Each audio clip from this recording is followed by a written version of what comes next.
लुंगी पैठणची सोळी जरीची पुणेरी खणाची सारू सोडू काय माझी महाराणाची आवची माझ्या वाड्याला यायची हसत बोलायची ठोकत चालायची आणि गालातल्या गालात मुरमुसल्यावाणी हसायची गडी भरत बसायची रुसल्यावाणी दिसायची तेव्हा मंतरणी करायची तिची साडू केवढ्याची खा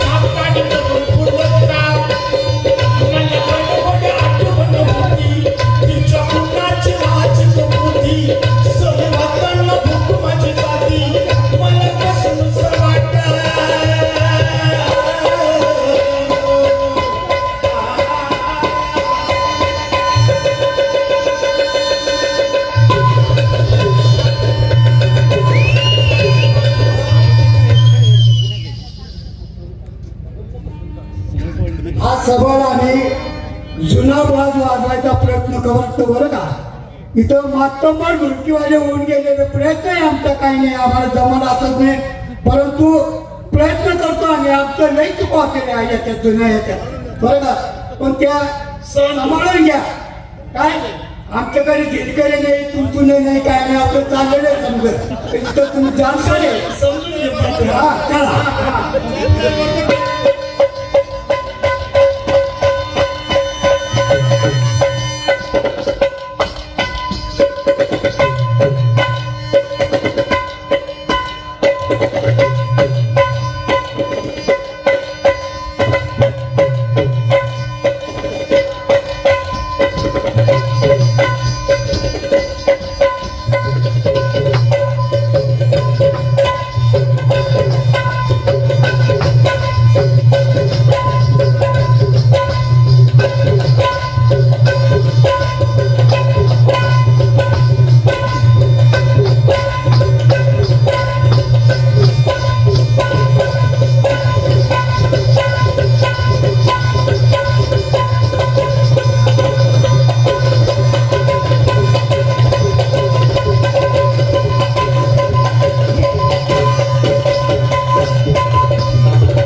इंद्राची गोळ्याने होती परी दैववान खरी पर त्या शिकवायला शिकार पडली दूरच्या दुरी आज कळून आले हा माझ्या मनोमनीतील खुणा आता काय राहावं का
मला अण्णासारखा आवाज नाही अण्णासारखं सादर करता येत नाही परंतु त्यांचा आम्ही शिकून लहानाचे मोठे झालो ही आमच्या सर्व कलावंतांकडून अण्णाला ही आमची आदरांजली शाही मोठे बापूरावांनी केलेली लावणी 1932 साली लिहिलेली म्हणे पठ्ठे बापूरा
भाषा येत नाही संवाद साधता येत नाही ते त्यांच्या कलेतून संवाद साधतात पण ते इतर वेळी मूक असतात पण त्यांच्या आहेत ना त्यांना जगाला कळतच नाही ते जरी स्टेजवर रंगवलेले असते तरी अंतर्मनात किंवा सामाजिक व्यवस्थेपासून खूप लांब असतात ते मला लहानपणापासून जेव्हा मी आईबरोबर डान्स करायला सुपाऱ्यामध्ये जायचे त्याला सुपाऱ्या म्हणायचे खाड्यामध्ये घुंगरू वाजून नाचलं जातं ढोलवर ना तुंदुन ना पिटी फक्त ढोलाच्या आवाजावर माझी आई आजी नाचायची त्यांच्या मग मी जायचे पण मुळेच मान्य नव्हतं की मी डान्स करावा, पण माझी एक जिद्द होती की ह्या पिढीला, ह्या माझ्या आईला ज्या यातना करून माझी आई आम्हाला शिकवते,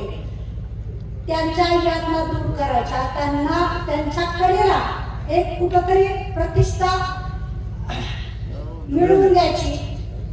ते मुळात म्हणजे माझ्या गुरूंना कळत असते आपल्या शिष्याला कशा पद्धतीने शिक्षण द्यायचं. त्यांनी सुरुवातीपासूनच मला मधु कांबीकरांच्या कार्यक्रमात मला नेलं आणि तिथून माझी सुरुवात झाली. पण मी माझ्या लोककलेचा पिंड सोडला नाही. मी बाहेरचे जे आधी कार्यक्रम करत होते, पण मी नंतर संगीत बारी चालू केली आणि आजपर्यंत माझी संगीत बारी चालू आहे आणि माझा अभ्यास पण चालू आहे. पण मी समाजाच्या पुढं एक कलाकारांचं एक प्रतिनिधित्व म्हणून आजपर्यंत कुठल्याही कलाकारांना वाटलं नाही की आपण शिकावं. शिकले असतील, पण ते समाजाचा जो दृष्टिकोन त्यांना बघितलं जातं, त्यांना वागवलं जातं, त्या वागणुकीमुळं त्यांचं खच्चीकरण होतं. त्या खच्चीकरणामुळं ते कलाकार पुढे शिकत नाहीत, त्यांचं शिक्षण अर्धवट राहतं. त्याच्यासाठी मी खचले नाही. मला पण हिणवलं, मला पण चिडवलं गेलं, पण माझ्या मागं माझ्या गुरूंचे आशीर्वाद भक्कम होते. माझ्या ताई मधु कांबीकर, घोटकर गुरुजी, मधुकर नेळारे असे भक्कम गुरु माझ्या मागं होते. म्हणून मी तगले, मी म्हणजे हे खचले नाही माघार घेतली नाही. आणि मी आज पुणे विद्यापीठात MA करून, पण कलेची ही ताकद असते. मी 3 वर्ष आहे ना विद्यापीठात चक्रा मारत होते, मला 50% मार्क होते, पण माझा नंबर नाही लागला. पण गुरुजींनी मला एका व्यक्तीकडे घेऊन गेले, की नाही म्हणले दळवी सर म्हणून होते, त्यांच्याकडे घेऊन गेले गाईड आणि माझे लोककलेतले गुरुच मला घेऊन गेले आणि त्यांनी मला प्रोसेस सांगितली. नाही म्हणले, तुम्ही जर तुमची ओळख नाही दाखवली तर तुमचा नंबर कधीच लागणार नाही. आणि कलाकार कोठ्यातून मग 3ऱ्या वर्षी माझा नंबर लागला आणि त्यापुढे मी माझी ओळख कधी लपवली नाही. MA करून मग आज PhD पर्यंत मी गेले आणि त्याची कृपा माझ्या गुरूंचीच आहे की मला भक्कम बनवलं, तिथपर्यंत पोहोचायला मला मार्ग दाखवला. त्यांना मी खूप स्वतःचा धन्यवाद.